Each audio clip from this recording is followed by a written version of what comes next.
Kapow! Hej alle sammen, og velkommen til den her video. Ja, kom ind. I dag skal vi lave en sketch. En sketch? Ja, skal vi det? det er en make-up sketch. Er det en make-up sketch? Ja, vidste du ikke det? Nej, det har du ikke lige fortalt mig. Nej, det var fordi, at vi skal have sommertale jo. Ja. Og det er fredag. Ja. Så tænkte jeg, vi skal da lave en make-up sketch. Okay. Hvis du vil det. Vil du være med på det? Ja, det kan vi da godt. Okay, vi har kun én mikrofon, fordi den anden, den er gået død. Ja, den er så godt. Skal du bruge sådan en her? Nej, for den er ikke tynd, bro. Du kan tænde den. Nej. Okay, så kan I også høre hende. Ja. Okay, meget bedre. Kan du skrue lige ned? Nå, kom. Jeg skal skrue lidt ned her. Okay, vi ses til sketchen. Okay, den første sketch. Sæt dig ned. Det er typen, der er diva. Okay. Så, ja. Altså, I skal ikke tage, jeg brugte den her, det er fordi, at den anden, det der YouTube, den er til uploading. Ja, yes. So, let's go. Okay, nej. Hi guys, velkommen til den her video. Nu, Thea. Hvad? I dag skal jeg lægge lidt make-up. Skriv, mor. Hvad laver du så? Ja, jeg lægger make-up, mor. Ja, det behøver du ikke i dag. Jo, jeg skal ligesom i skole, ikke? Men du har fri. Ja, men jeg vil gerne være lidt pæn, fordi jeg skal til bryllup. Nej, det er ikke det, vi skal. Jeg skal. Jo, vi skal ned til din moster og onkel. Derfor vil jeg gerne være pæn. Okay. Okay. Hvad skøtter? Vi skal snart køre. Okay? Okay, altså. Ja. Ja. 10 minutter. Ej, mor. Det kan jeg ikke nå. Hvad kan jeg sige? Vent.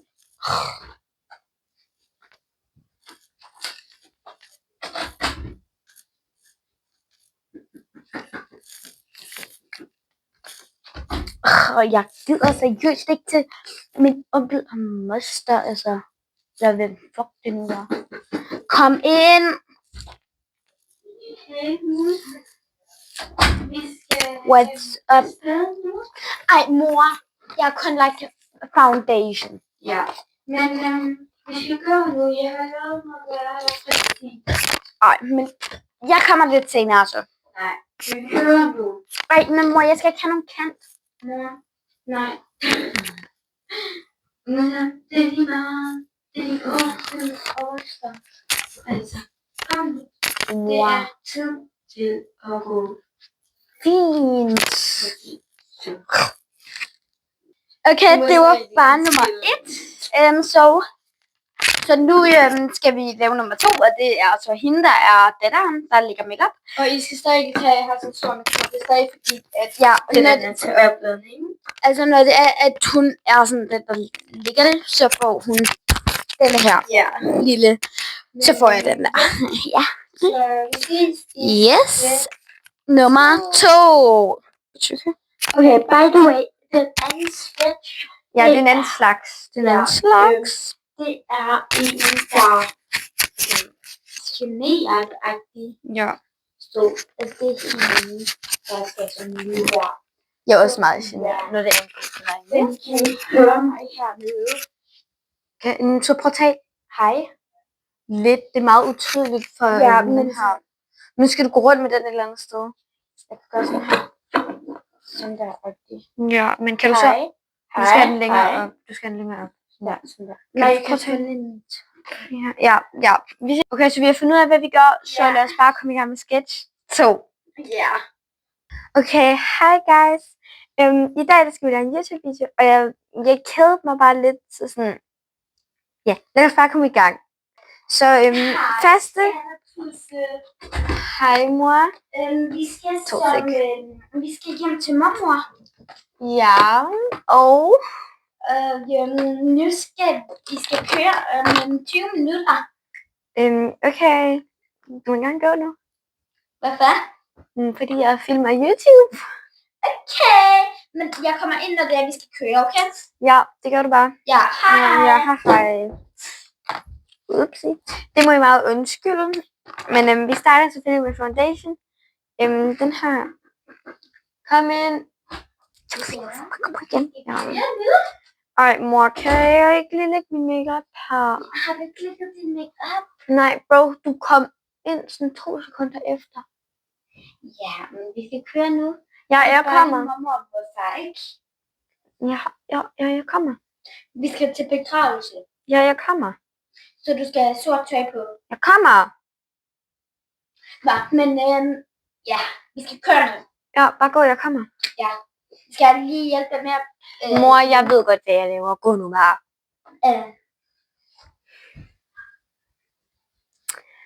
Okay, guys, det må I meget undskylde. Det er virkelig mærkeligt, at hun bare sådan hele tiden kommer ind. Men vi filmer, så det er lige... Bro, hvad ved du mig? Hvad? Kom ind. Hej, Musa. Hej. Nu er det vigtigt, at vi skal køre. For det tager en halv time at køre derover. Mor, jeg giver ikke en shit. Og det starter om 40 minutter. Det sagde du også i går. Det sagde du også i går. Shit.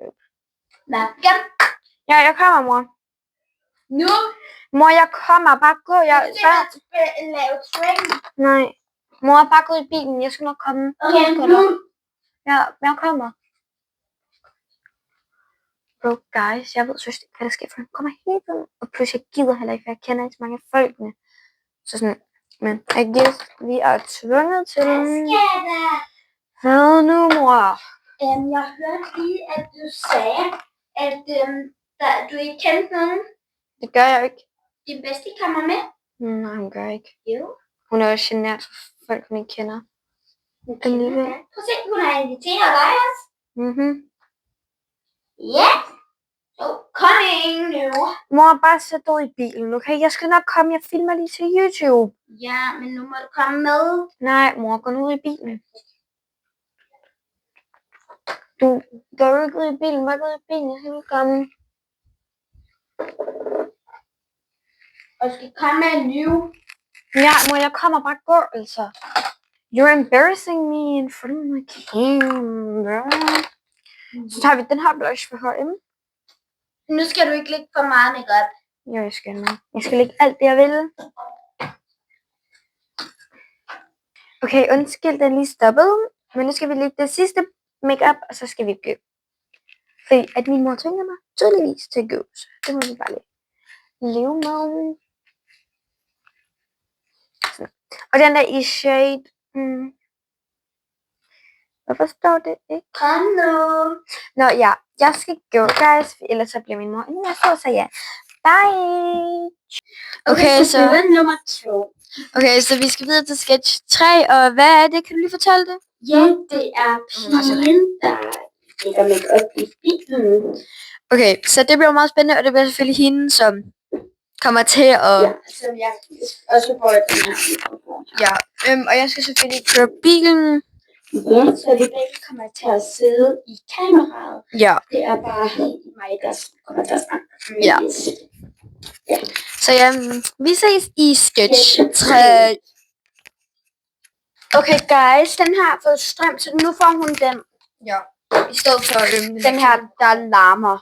Ja, så det yes. Hej, guys. I dag skal jeg lægge noget make-up her i min bil. For jeg skal lave, jeg lægger make-up, mor. Fordi at jeg skal til... Hvad er det nu, vi skal til, mor? Ja, men vi skal til et bryllup. Det har jeg også fortalt, at nu skal vi se lidt sej ud her. Så nu skal jeg lægge noget makeup. Så jeg vil lægge noget concealer, fordi jeg er nået lige at lægge min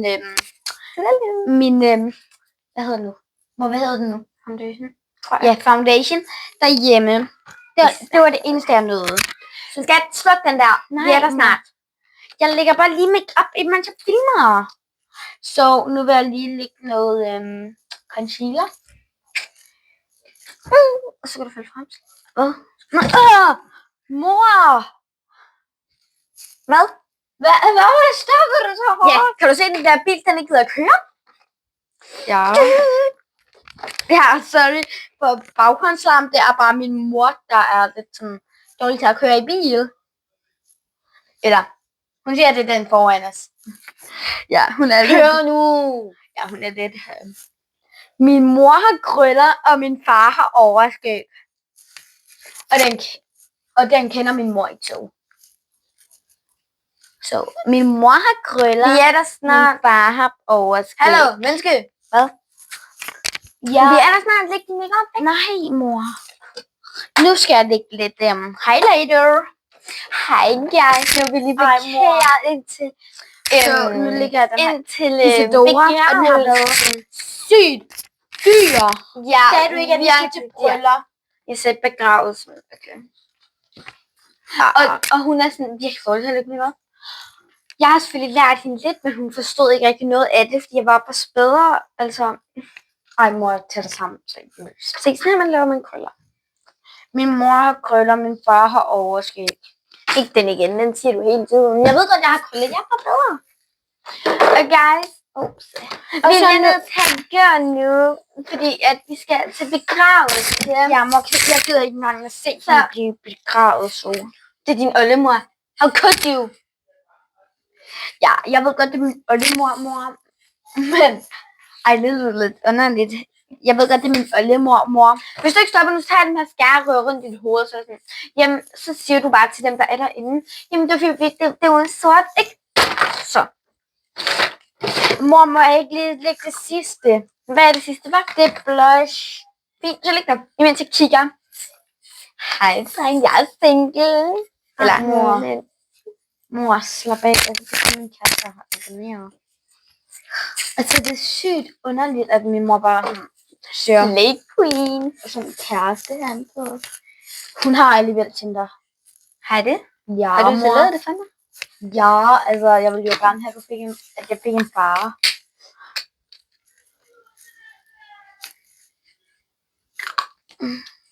Og mor, kom lige til at ødelægge min... Ja, det er din egen skyld. Læg den væk nu. Ej, mor, kan du ikke tænke lidt positivt? Okay, så laver jeg den for dig, mens du går ud til begravelse. Nej, tak, mor. Du skal. Ikke. Altså, det er også sådan pænt irriterende at have en mor, der sådan... Jeg er alt for cool. Ej, hun har sådan en mærkelig kasket på. Så det har bare det, altså, hun er sådan lidt...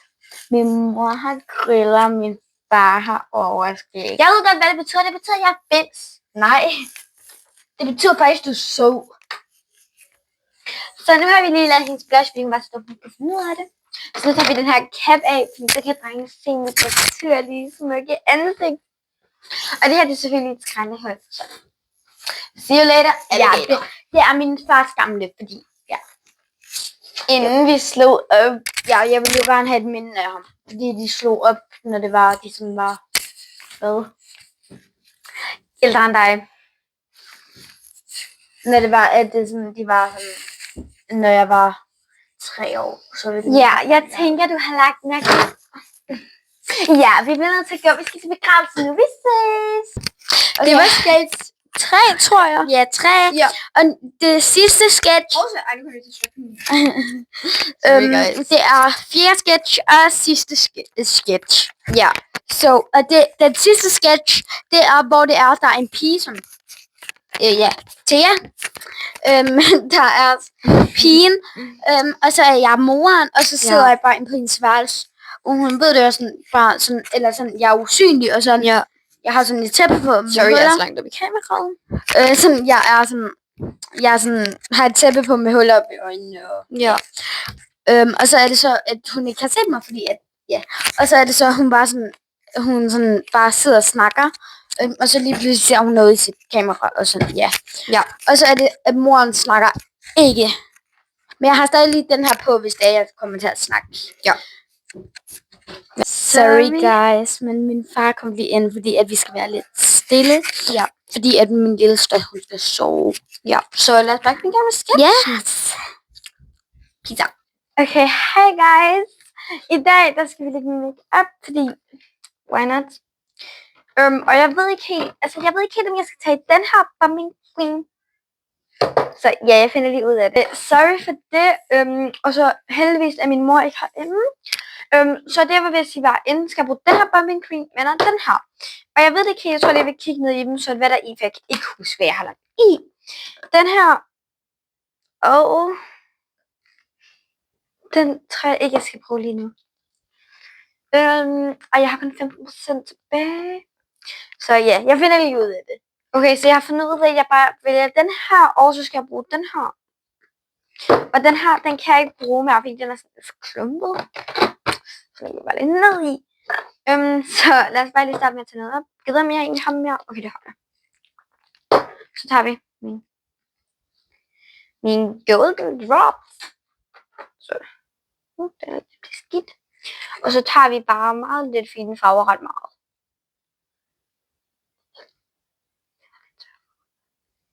Okay, sorry guys. Den der. Jeg tror, at det her det er fint. Vent, der er mit kamera. Random, jeg tror jeg så noget. Nå, lad os lade videre her. Vi skal lige have min make-up pencil. Ja. Jeg tænker lige, at jeg vil mixe det. Okay, så jeg kom frem til, at jeg gider faktisk ødelægge min make-up, så jeg bruger nogle af mine tipper. Og så drejer vi det selvfølgelig rundt. Jeg svæver, der er noget. Er der ikke noget rundt? Så drejer vi det lige rundt, sådan her.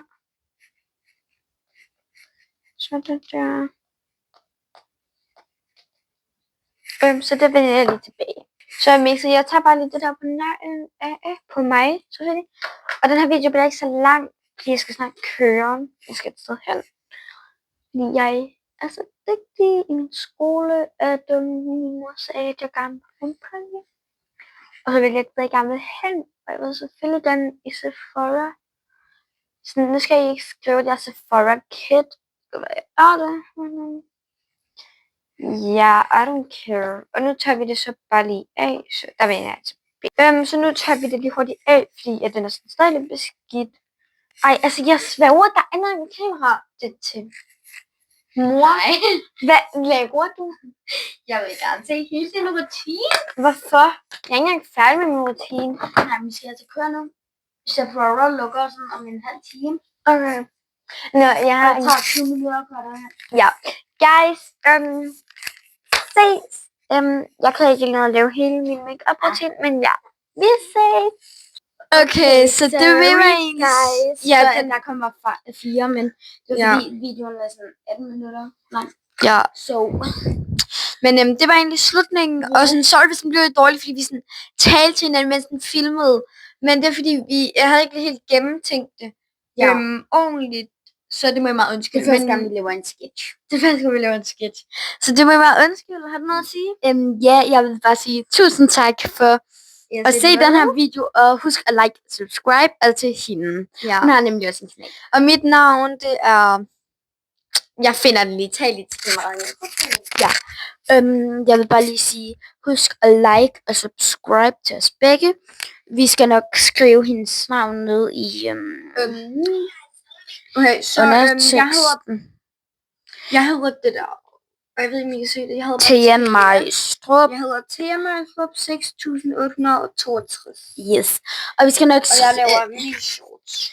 Og jeg skal nok, vi skal nok sådan skrive hendes navn hernede. Så det er sådan, altså ned i beskrivelsen. Ja, beskrivelsen. Og så fordi vi bare lige har en, det er fordi den anden gik ud. Ja, den anden gik ud. Ja, det var lidt. Og så vil jeg egentlig bare sige tak, fordi I har set med, og jeg håber, I nød videoen. Ja. Vi nåede i hvert fald at lave den. Ja, det var sygt sjovt. Det er fordi, min far kom lige ind 2 gange, så det var sådan lidt sådan panikket, men vi skal nok redigere i det. Ja, selvfølgelig. Ja, så det bliver lidt bedre. Ja. Så, eller det prøver vi i hvert fald. Vi prøver at redigere. Ja, og vi skal nok prøve at gøre det bedre til næste gang, selvfølgelig. Ja, næste gang vi laver en sketch sammen. Ja. Det er sådan kun os 2, der laver sketches sammen. Fordi alle de andre, altså der er sådan 2 mere fra, 4 mere fra klassen, der er YouTuber. Ja. Men sådan, dem laver vi ikke rigtig YouTube-videoer mere. Så ja. Det er sådan kun os, der laver sådan YouTube-arbejde sammen. Så ja. Så vi håber egentlig bare, I nåede at se videoen. Vi nåede i hvert fald at lave den. Og Hej, og vi ses på fredag klokken 15. Nej. Nej, men hvad er klokken? Hvad er klokken? 20, 11. Ja, bare klokken 8. Undskyld, de kommer lidt Ja, det er fordi, at det er sådan, ja. Ja. Ja. Vi ses!